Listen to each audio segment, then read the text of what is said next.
Evening, ladies and gentlemen. Welcome to another empowerment night here at Brosis YouTube channel. You know, I like to say in studio, but with me tonight, we have Sheldon Malcolm, the firstborn child of legendary past Rosis student and Jamaica reggae boys, Stephen Shorty Malcolm. So, Sheldon. Yes. How are you? Welcome to Brosis. Yeah, thank you. Thanks for having me as well. Okay, yeah, so I'm doing fantastic as well. Thank you. Okay, guys, just so you know, Sheldon is all the way in England. So, speaking with him, sometimes I think it's not realizing it, he goes into a little British accent thing. I just love hearing it. So I know you'll be getting some of that from him. So Sheldon, welcome. And you are family because, you know, Shorty was one of us. We all went to school during the same time. So you told me that you're from Tucker, right? Yeah, born and grew up a local village named Tucker district. So tell us about yourself growing up there, your relationship with your dad, all about that.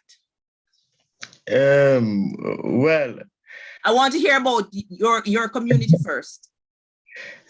Tucker is very nice, man. Very nice, small community. Yeah. Right next to Erin, Granville. Bring you back up to Jansal and all of them places. They're just a small little community. Yeah, I got Tucker Basic School to begin with. Mm-hmm. So Tucker Basic School is where I started. Yeah, I grew up in a normal working class family, single mom, I'd say. Yeah, single mom. Because I didn't really, I wasn't really associated much with my dad at that time. I never really knew my dad at that time. So yeah, grew up single mom, aunties, grandma, mostly females in our family. Yeah, everybody at work, everybody at do them thing. Mm-hmm. So yeah, that was me as a child in Tucker. Nice. Yeah, you have some I only if I buck up to me get a Tucker play some guys. From young, me I play football still, you know. Always I play. Barefoot football in the road. Barefoot football in a road. Then you have some little patch, you know them little patch that we have one. Just 1 and 2 strand of grass did it. And then the side and dirt and stone. Yeah. So yeah, when the ball we played up on them pitch, me and my cousin them and me and my friend them run up and down all over Tucker, Irving, Granville, all of them places there with it. So yeah, we have a nice little childhood. Ideal Jamaican childhood. Yeah, yeah, okay. proper Jamaican childhood. Yeah, you know, I love that because I think that is something that many children nowadays missing, running up and down outside. Everybody know it's about video games. Yeah. That technology taking over. Indeed. So you gave me a story about not really although you played football in the street, you know, it's something that most Jamaican boys do because their friends are doing it, but you were not really drawn to the game as yet. So tell us about when you got drawn into the game, when it all started. Well, that started when my dad died. Yeah, when my dad died, and then it started to come out now because nobody never really knew that Shati was my father all this time growing up, you know, going to school. Yeah, it was late in primary school when everybody kind of find out at the time when him died. And then it come out, say Shati, I'm my father. So I kind of get more drawn to it because I start to realize who my daddy is now. So yeah, so I start playing, get involved more with the teams and that kind of stuff. Playing. But did you? Well, Sorry to cut you. But although you were young, how old were you again when you said he died? When he died? 9. You were 9 years old. Yeah. Can you remember your relationship with him? No. No fun moments, no fond memories.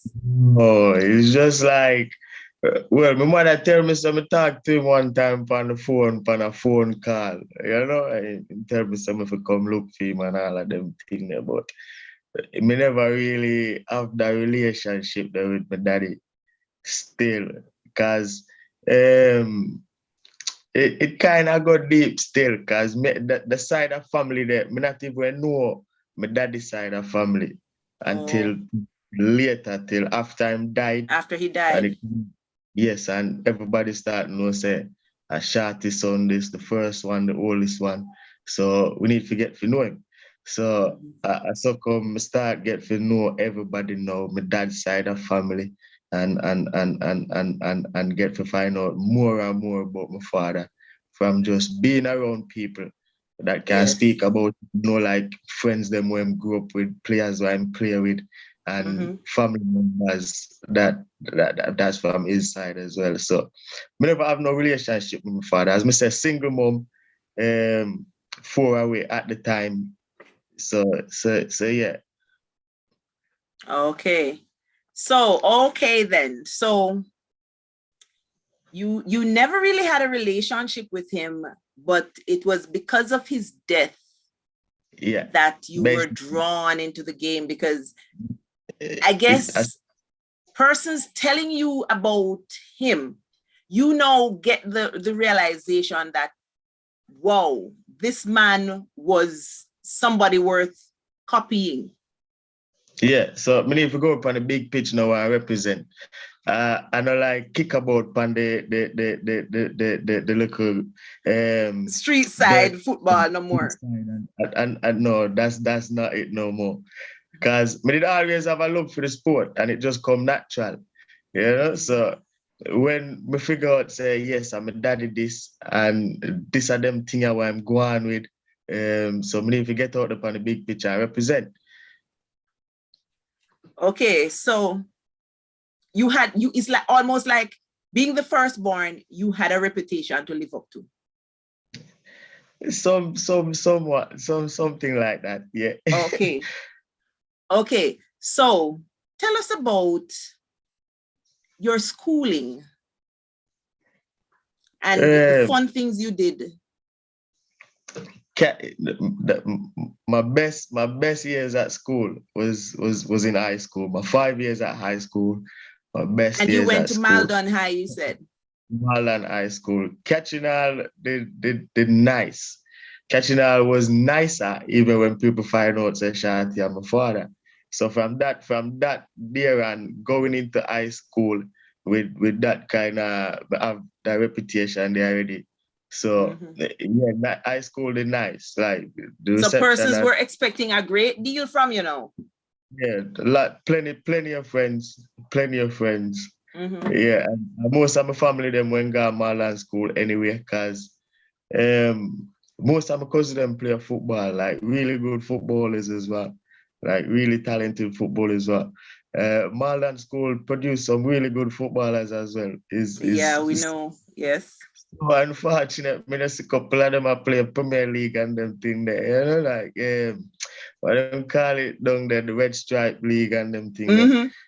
So yeah, Marlon school produced some really good footballers. I enjoy that my time at Marlon. I never graduate though. I never graduate because it start get little messed up. Not really bad, but you know. Turn man before time.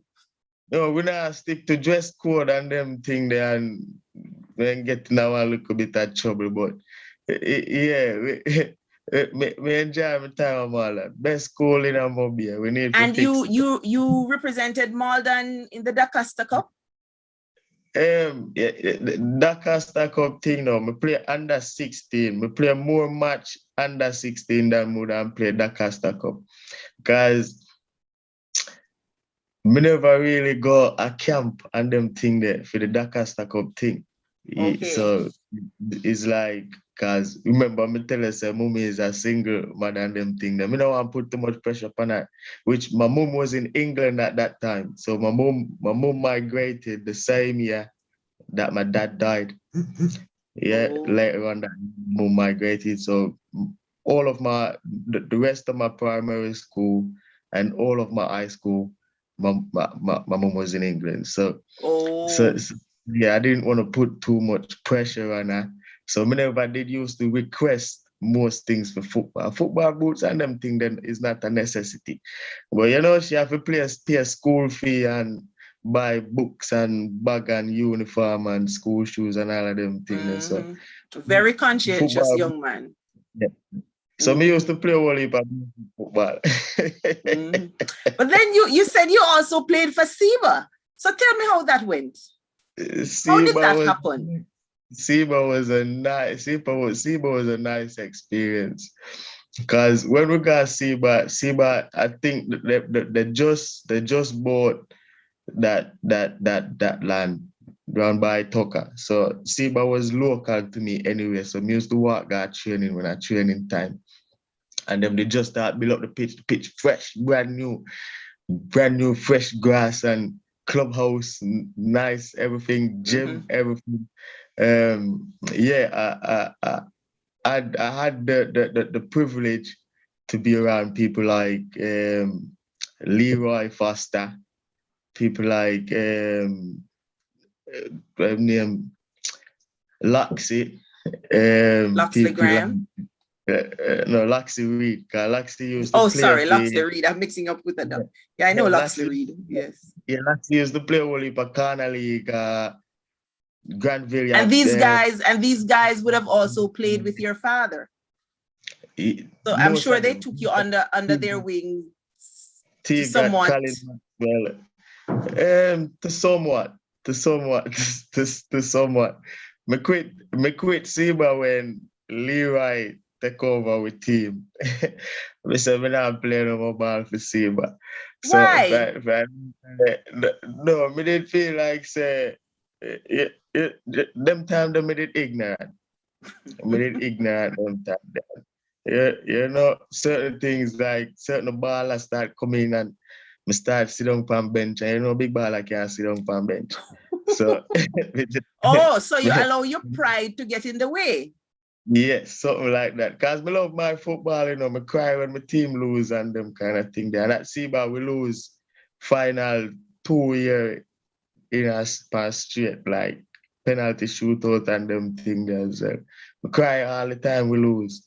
So, yeah, me not dip on the pitch. Me not like it. So, me just quit. So you was it a case then that you felt that you were not getting enough play in the games while you quit, or you just had a problem with yes, and the leadership? Football team, me kind of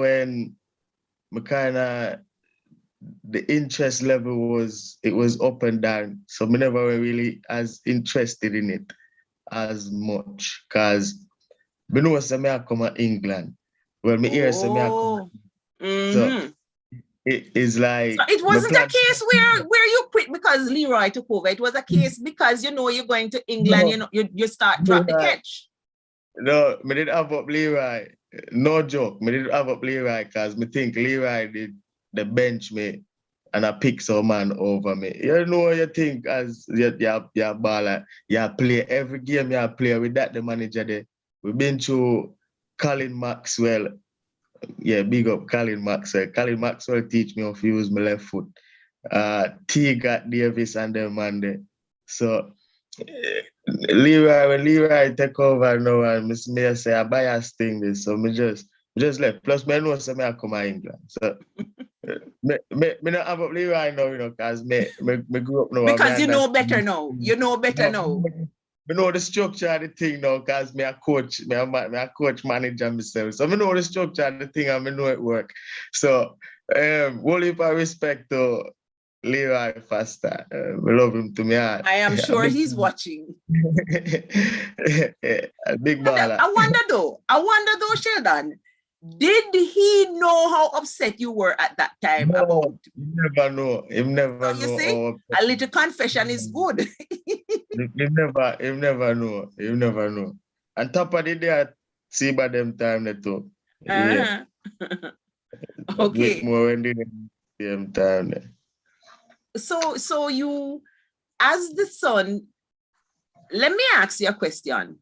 Do you believe that the persons that you were privileged to rub shoulders with, like Tapa, Tigat, those persons, do you think it is because you're Shorty Malcolm's son, or it was your talent? Tough question. You know, I think I did just my talent still, and somewhat both. Somewhat both. They saw the talent, and then because you're Malcolm's son. Yeah. Me never get no special treatment still. I love that you can say that. Yeah, me never get no special treatment. Because the fact that you felt that you were being unfairly treated by Leroy, it tells us that no bias thing in the go no, because you're Shorty Malcolm's son. Yeah, no bias thing then go on. Yeah, if you sit on bench too, oh yeah, like anybody else. Anybody else. And Tigat is a man of discipline too, so yeah, you know them something they can't happen. Okay. You transitioned from Malden High, Seba United, and you went, when you stopped playing football and everything, you went straight to England that same year. Past the waters. And then me get interested in this football thing again. Come say, why England me there? Yes. And that's what I was about to ask you, because now as a coach manager, so how did it all began in England?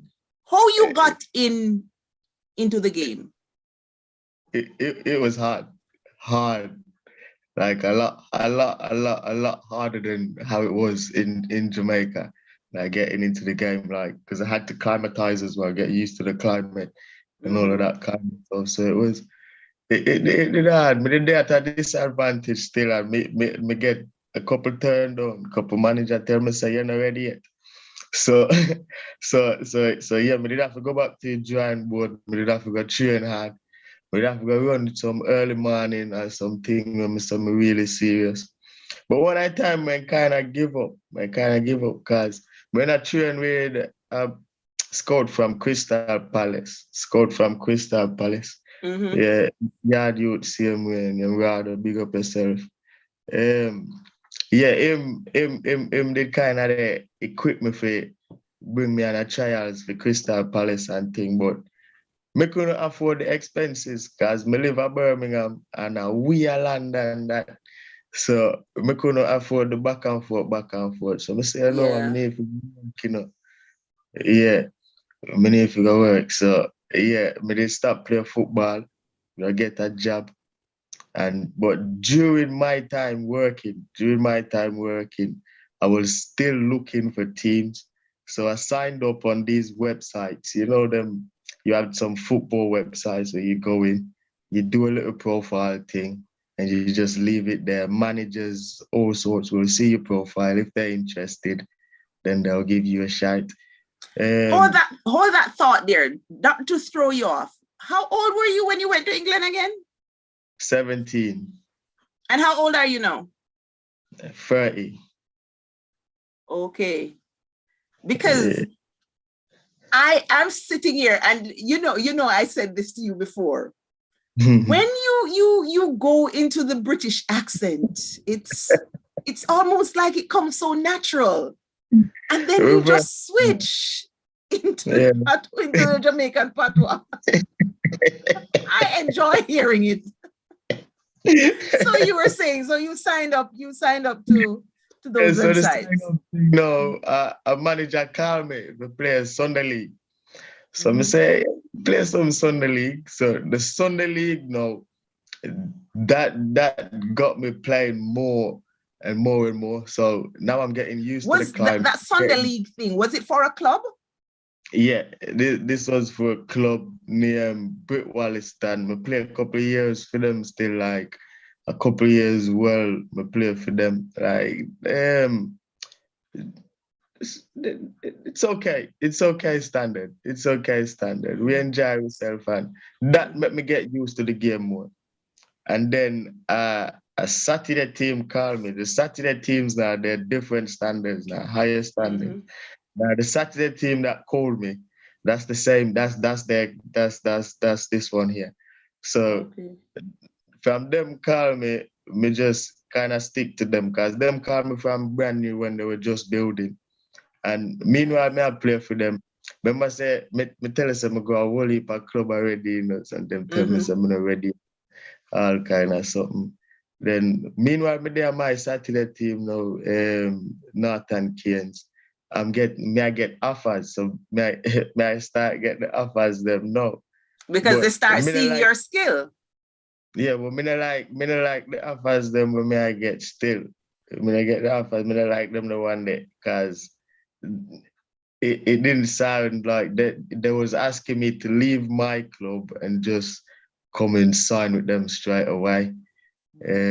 Which I wasn't prepared to do that. I need to come to your club and see what it's like. Exactly. And then we can work something out. So smart move. Me reject all of them offer there. Stick to my club, win 2 cup and win out with a league right there. So yeah, we get some nice silverware during my time at that club here still. But tell me now, what would you see as the major difference between football there and football in Jamaica? It's more technical. It's more technical there? Yeah, it's more yeah, technical. give me some details. In terms of like, oh, yeah, you know, in Jamaica we just play with tiki-taka football like how the Brazilian them play. Cause we try to match the Brazilian, I'm not sure. So the pass, move. It here is more like thinking ahead, like what's the next play like. So here you have to really think ahead. Longer passes and all of that. It's very, very technical. You look on like more build-up players and them kind of thing there. You know, like in Jamaica it was just attack. You know, when they play, you just attack. Yeah, no, Jamaica is switching the thing because, you know, and them kind of they come to the build-up play and then you wait for the moment and then that's the moment. And you strike.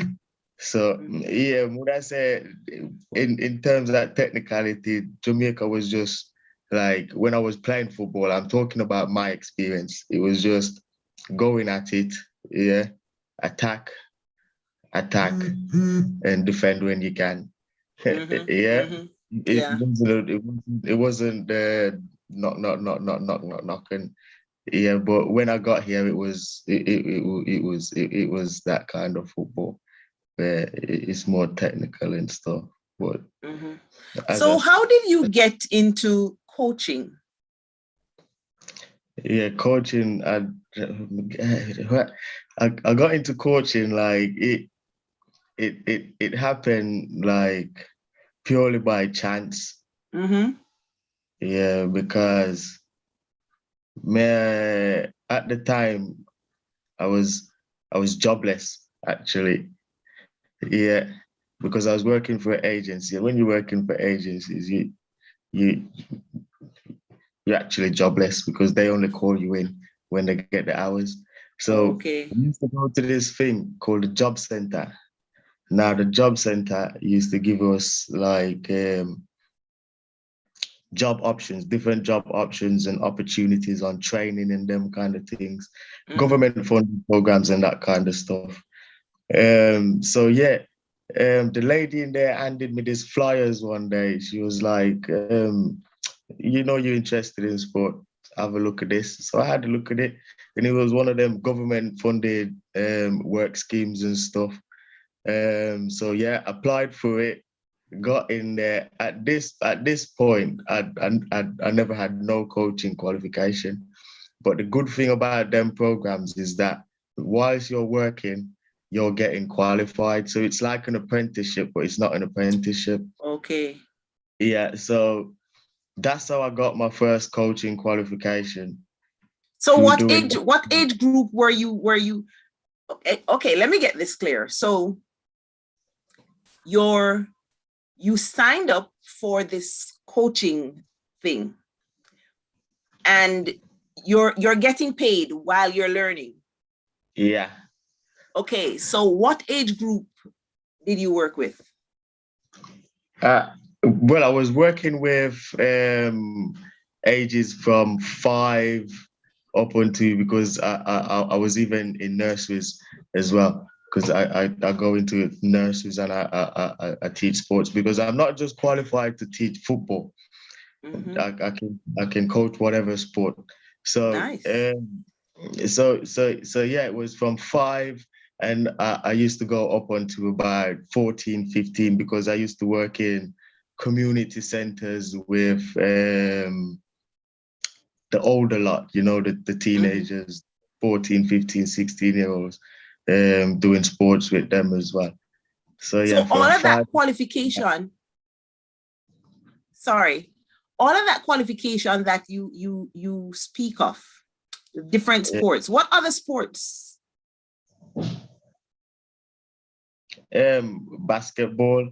I can you have stuff like cricket, rounders, all of them kind of stuff. But it's just the fundamentals, the basics of it. Mm-hmm. Yeah. So yeah. When in football, I can coach a football all the way up to about all the way up. I can coach a football actually. Okay. Yeah, but for these other sports, is just the fundamentals, that like the Okay. basics. Okay. Yeah. Mm-hmm. Mm-hmm. Okay. So that takes care of the coaching. So do you still do the coaching for the government agency, or do you do that with your club there? I do it for myself actually. Yeah. So Tell us a little about that. well, the same company that I done this course with, it happened that this thing was only for 6 months. I only gained my level 1. Now, with my level 1, yeah, along with my sports leaders, the other qualifications that comes with that, which allows me to deliver that large variety of different sports. I only had that, so I thought I need to get my level 2. Mm-hmm. So I need to stay with these people and try and get my level 2 out of them. So I told them that I'll do 1 year's worth of voluntary work for them. So I stayed back and I worked with them for 1 year. And then they offered me a job. And throughout that period, I ended up gaining my level 2. So once I gained my level 2, I'm thinking, yeah, I'm kind of up in the game now. They told me to go and get my UEFA B, but me never ready at the time. I said, me just want to get used to it and just continue coach. And then when we build up my little thing portfolio, then we can move on to my UEFA B. Before my plan, I had all of them things that me never know say our next company go come and buy this company. So me go get me redundant now. Mm-hmm. So me getting made redundant now, that opened my eyes a little bit, because before me get made redundant, I go to a couple of schools and I said, what would you think about like me coming in and delivering on my own initiatives and stuff? So yeah, they said, nah, we ain't got no problem with that. So I just thought, okay, this is what I need to do then. So Yeah. So you went into the schools with an offer, Yeah. And it and got I mean there was no cost attached, nothing. it got accepted. Because I think it's because I do my job so well. So they didn't really need to think about it. It was just, yeah, go ahead. Oh, so You because can. they would have known of you. Yeah, they would have known of me because remember, I'm Okay. already working in through this company. So this company used to send me to all of these different schools, like a number of different schools. So all of them Okay. schools, which I've had that good connection with, and I've built a relation. I've just gone into them with an offer. That's astounding. So through that process now, you're doing your own thing, hence the manager title is added.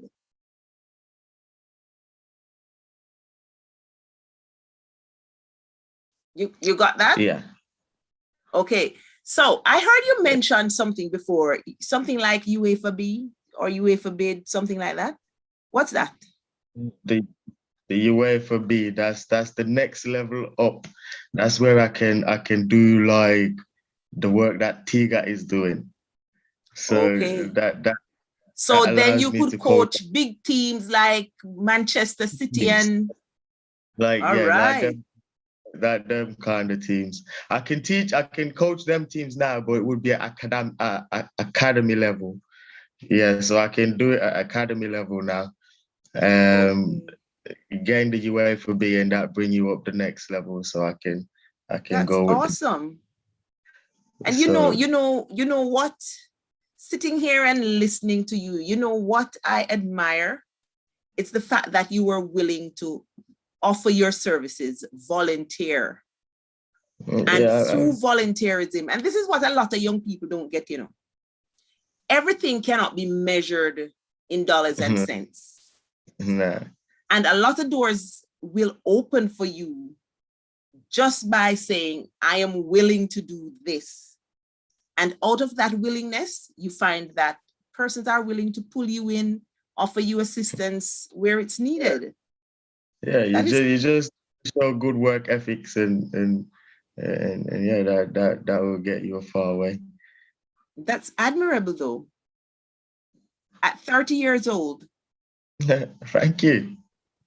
So we can safely say then that we can keep our eyes open and our ears are listening for another 5 years. We just may hear you being affiliated with one of those big teams. Well, hopefully, but my what I really want is my own structure and stuff like that. So I need to build academies. So yeah, we have plans to do lots in Jamaica. We have foundations coming. We have loads of stuff in the planning. That's God God awesome. God spare life and health and strength. Hopefully we can make some things happen. That is Yeah. awesome. You see, people like you tell me that we can't afford to give up on young people. There is No. still hope out there. Listening to you, the drive, and knowing that when you started kicking football on the streets, you were just doing it because everybody doing it. Didn't even know that you would be where you are today. Just for the fun Tell and the me love of about it. tell me about your siblings though. Your how many siblings do you have where you share the same father and what your relationship with them is like? Well, I have two siblings, two brothers. Yeah, relationships okay. Relationships good. I speak to them when I can. Oh, so they're in Jamaica while you're No, one of my brother them they're Jamaica, one of them they're Canada. okay. So so yeah, they're two good So lads. your dad had three sons. Yeah, true. Okay. So my question though, I heard you say that you want to build your own academy and you have plans for setting up something in Jamaica. Steve Malcolm Foundation. I have Steve Malcolm Foundation, and then we just come together with a couple of my old schoolmates then. We are planning to start the next foundation, Malden Old School Foundation. Look out for that one day. It'll come soon. Yes. Do you link up with the guys from Malden? Yeah, Because man, you we said link you were up, surprised that a lot of them not playing Premier League and all of that. But do link up you? with a couple of man, them, man. Okay. Yeah. Just a suggestion here that you don't wait until you think that the money is right. Because even if it's a little get together every other year, start something so the news will start spreading so people know Yeah. that, okay, coming soon, something will be building up. Yeah. You see some visuals and some information coming out there soon. Okay, but I want you to tell me more about the Steve Malcolm Foundation. What exactly But are the plans for this? the Steve Malcolm Foundation, no, we want the main aim for that is for help out the less fortunate youth them, like probably myself, we couldn't afford a football boots when I play football. We want to build infrastructures like little 7-a-side, 5-a-side, some little 9-a-side, some little pitches, the different community them and stuff like that. It just feel like um allow the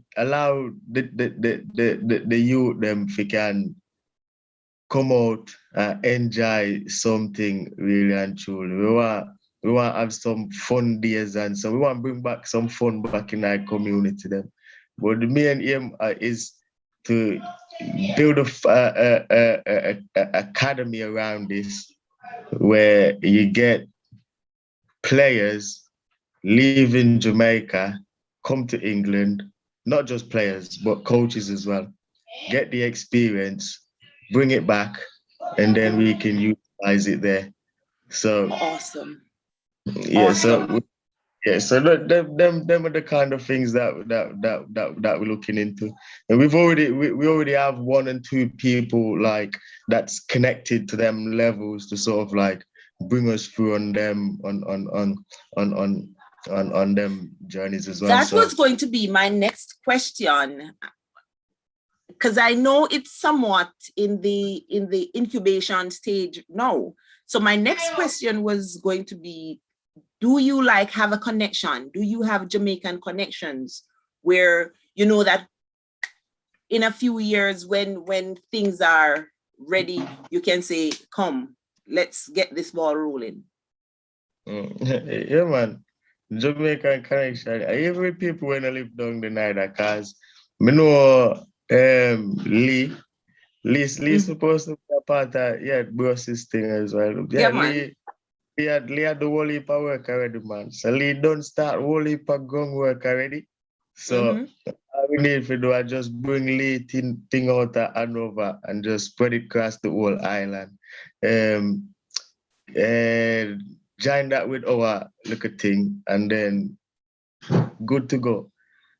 Good to go. Sheldon, I can tell you, it's rare that you talk to a young person who can actually tell you that this is my plan and this is where it is going, you know, and you can actually see where you have started charting the course for it. So good, so good. And I hope nothing happens so to cause you to sway left nor right from your plans. To push that thought a bit further, have you identified a location? Because I know you want the infrastructure, the little clubs and all of that, but have you identified a location for the academy? You know, say Tucker, I did the main place me I look on, because Shati come from Tucker. Not really come from Tucker, but him grew up at Tucker too. So when I look on Tucker, but Seba when done utilize that the space they already there Tucker. So we currently I look like other places. That's for the bigger structure. But in a different community like Tucker, Irving, Granville, Pitford, Janzal, all of them places there, we want to find some places where we can build little infrastructures for the kids, you know, where them can go do them thing and them can feel safe, you know.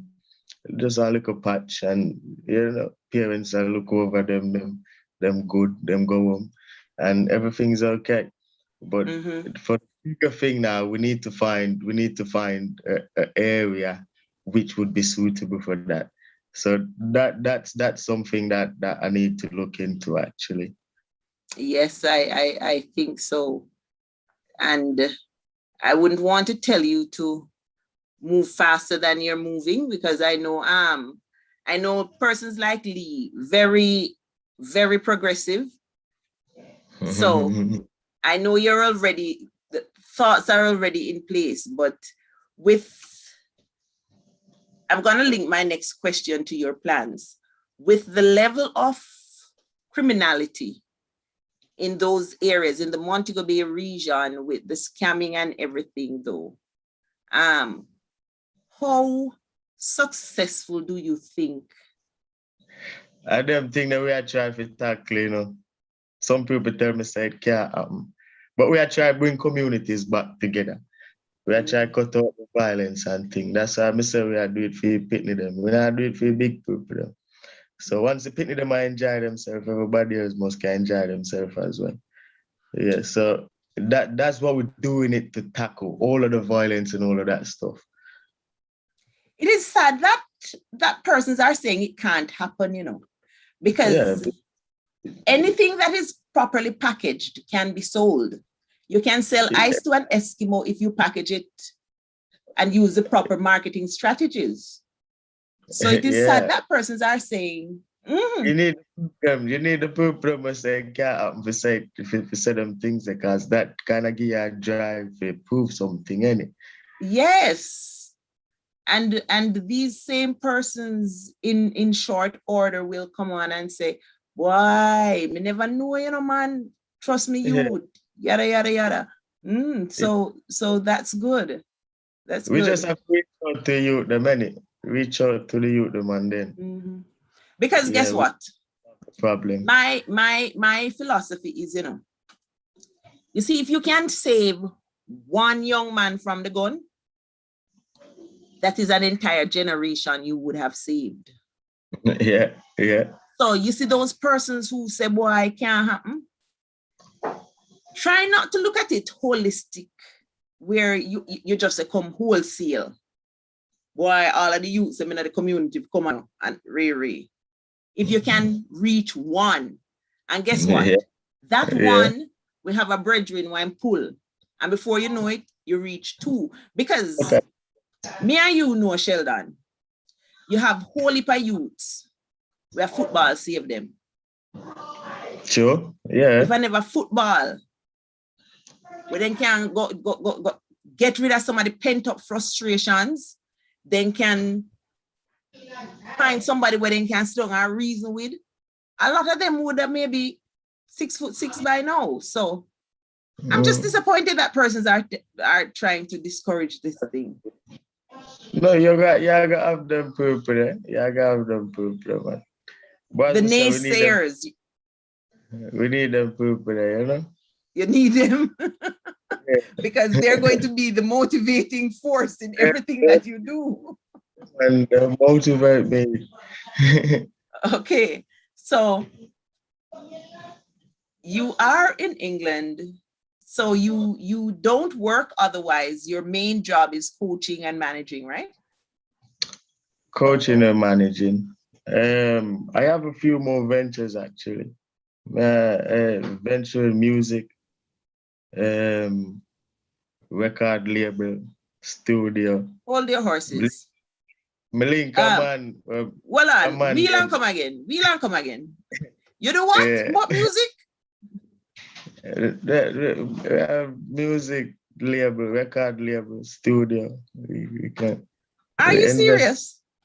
Yeah. Malinka man named Hector. Let me just tell you about this man named Hector. Yeah. So I told you at first I started out being a sole trader. Yeah. Yes. Business, all of that stuff. I needed to take it to the next level. So I needed a limited company. Mm-hmm. That's why I never thought about it, that I needed to be a limited company. Yeah. So we meet Hector now. They want barbecue one night and Hector they had the barbecue. Hector is Jamaican? Hector is Jamaican, man. Hector come from over Pittsburgh, Cornwall College. So yeah, a man introduced me to Hector. And from there, so Hector just, yeah, me tell Hector, so me need a mentor. So what me need to do next? The man say register as a limited company. Yeah, from me take that advice, then me just take advice after advice after advice. So come me end up involved in our music thing. Because Hector do a lot of community work already. Now Hector are the man which is I talk to him every day. We talk about the things that we want to do at Jamaica. So Hector is like my partner in all of them things. So everything me explain to you what we want to do, Hector is the man who sit down and talk about all of them things. Hector is a community man in England and in Jamaica same way. Mm-hmm. So yeah. Your mentor, your motivator. Yeah, man, I'm the teacher. So the record label thing, how does it work?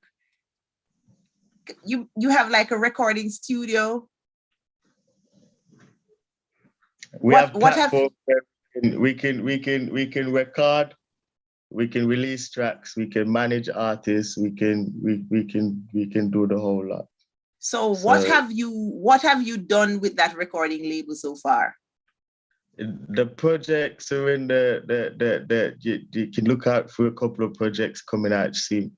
There's a few projects that's in the finishing stages at the moment. And what's the name of your recording label? Tops Entertainment. Tops Entertainment. Okay. So that's the one production. That's the one production service, Entertainment Limited. Yeah. Mm-hmm. And Tops and the one. So basically then you are your own boss in every way. You can say that. Impressive. In every way. We try to be. So we spoke about the fact that you never really knew your dad, and he died before you actually got to the age where you could have a relationship with him. So your mommy, how is your mommy? I mean, moving to England, because she was there for your 5 years of high school and all of that. Not having her around and then moving to England, being with her. Tell me about some of the emotions. How did you feel when you got there? Were you like, yes, me reach? Me is not a very emotional person, you know. So as when we come off our plane, still come out of the airport, we did have to give my mother a nice, good squeeze still. You know? We spent some nice time together. She called me out, show me snow for the first time and them thing there. Mm-hmm. So yeah, we go out and we enjoy ourselves and just get back acquainted with Mumika. You know, a long time when I see Mumika. But yeah, he's never them kind of emotional person that show no whole heap of emotions still. You know, so you're not that kind of emotional person who shows a lot of emotion, but I guess that squeeze that that said everything. Yeah, mommy is my motivator, man. She is my mother and my father, you know. So yeah, she is my motivator. And for away, she I don't know what she do it, but she do it still from. I know my mother, she at work. So yeah, that's one of my goals them still. To make my mother stop work and them thing there, look after mommy. Because for me, a little boy, I want to look after mommy still. So yeah, I them thing that me I work There's towards. this thing about boys and their mothers.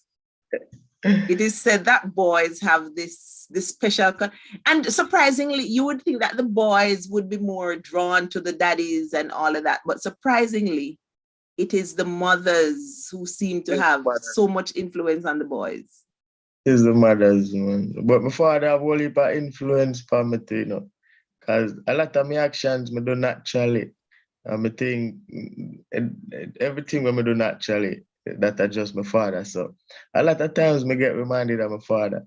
Me will get more emotional when I think about my father than I think about my mother, you know? I guess because your mom is still there. Yeah. Well, me love my daddy still, man. My daddy great. Do you sometimes find yourself doing some things and your mommy will say, oh, your daddy used to do that or something like that? Yeah, man, naturally. When I joke around and all kind of thing. When I grow my ear too tall, I can't grow my ear too tall. She said, you look too much like your father, you know. You have to cut it out. So yeah, enough things me do naturally where even the way I walk, the way I play football and them things. And that's one I do that, like my mother never saw me play football yet. Throughout my whole years of football. Never come see me play football yet. That's one of the only thing. Even now? Even though my mother never see me play a match yet. But she knows how good you are, though. She know me a baller, man. I bring home whole heap of trophy come show her. And when I broke up and the limp and I come in, she said, them kick you down now. You say, yeah, I bring whole heap of silverware come show her. So she know me. Silverware. What if a silverware? Never heard it called that before. That we call trophy and them thing, them, you know? Yeah, English thing. And let me ask you this. Think about yourself at age 15, 16. If you could go back, if standing where you are now and looking at that 15, 16-year-old Sheldon, what advice would you give to yourself? Think about it. You know, say, the only advice would I give to myself is speak more. I never used to talk too much. So, as I said, I never used to show much emotion. So, a lot of people never really know. So me used to go through some things no people never used to know what I go through. So, yeah, I would say speak more. Because when me get sent up, Colin Maxwell sent me up to go play at Jamaica under 17. And me never go. The reason why me never go is because, as me said, me know I'm pressure moment. Me gonna need new boots, me gonna need all of them things there. So me never did one pressure moment, so me never did go. And yeah, when me talk about it later afterwards, I said, boy, you should have asked me for the thing them man you would have. So and I am sure if you had said something to Colin Maxwell.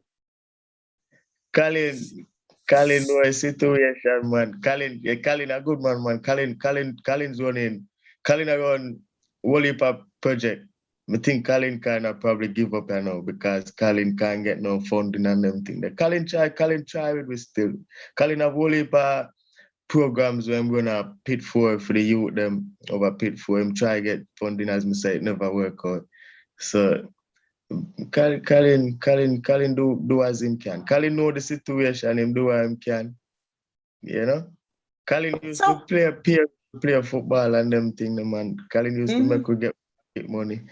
Yeah, we used to put forward some of we figure the ball boys and them thing there.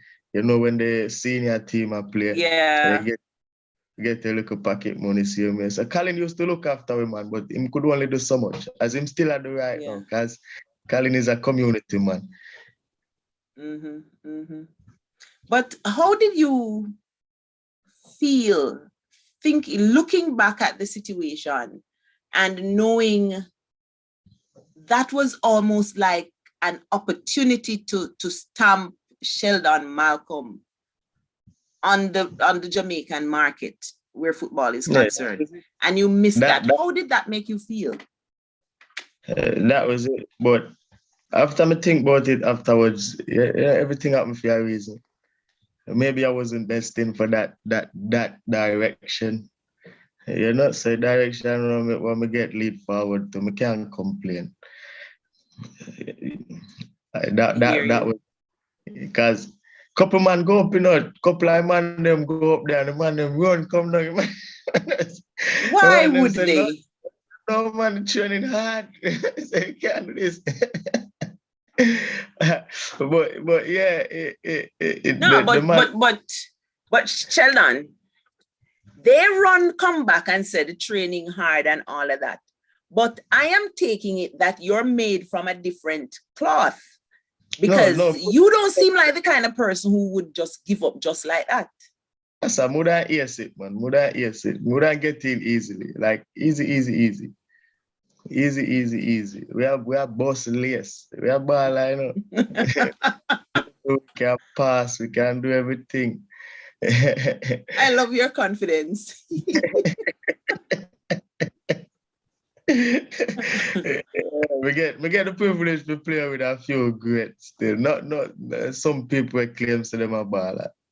So you know what I'm capable of. So what then? In the few minutes we have remaining, let me ask, what would you say is your philosophy in life? That thing that you tell yourself every day, that is your guiding principle that you use to propel you forward, to counter every decision, all of that. Stay humble. Patience. My mother used to tell me that all the while, man. Just humble and wait your turn. It will come. Impressive.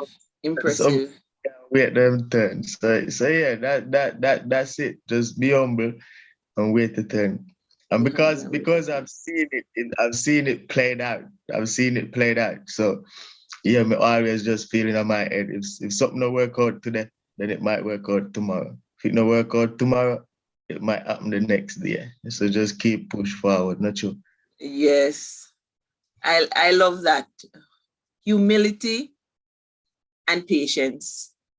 At the end of the day. And you know,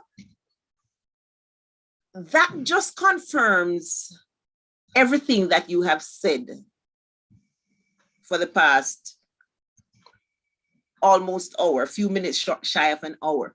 Because yes, when you found out you were Shorty Malcolm's son, you know, you start and all of that, walk with a chip on your shoulder and all of that. But I do not see where you allowed it to get to your head. And even being in England, being willing to volunteer your services, this speaks volumes about the type of person you are. Tell mommy, I said she has raised a gentleman. Good job. Humility and patience. Yes, man. Good job. So this is your time to big up all the persons you want to big up now. Persons. Yeah, man like T-Gat, Lee, Fogarty, big up yourself. Oh, stop right there, sir. Stop right there, sir. Where you know Fogarty from? forgot to come on my yard, Since, you know. I forgot to since you're in England, or you knew him while you were here? since me in England, I know forgot him. I never Since know you were in forgot. England. Long time forgot it in England, man. Yeah, man, me know that. But you know, I'm just wondering how the relationship started, if it's from home. So you Yeah, realize man, that back Brosis forgot to know. has adopted you, though. Yeah, man, I realize that. Couple I the senior member them don't tell me that already. Okay, so continue naming names.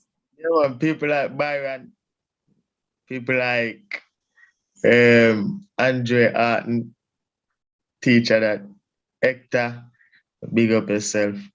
Yeah, man. I want whole heap of long list, man. Yeah. Everybody big up themselves, you know? Mhm. Sheldon, it has been an eye-opening experience. I must tell you that I am inspired just sitting here and listening to you, the plans you have for yourself, the plans you have to also help others. I am going to ask one thing and one thing only, that whatever happens, you hold the faith and stick to the path. I know this is almost like the pastor preaching to the choir, because you've already explained, if something doesn't work out today, it just may work out tomorrow. If it doesn't work out tomorrow, it may work out the next day. Just That like that. level of assuredness and patience means that you will get the job done. So on behalf of Rosis Brosis, any last words? You know, some just like Wally Palov, Wally Palov, Wally Palov. Enough love from us to you too, Sheldon. Yeah, where she is, Brosis. You know, just continue to do what I know I do. And I do the right thing. Yeah, man. All right. Thank you for joining us. And man. enough blessings, enough love. All right. Yeah, man. Take care. Take care. Peace.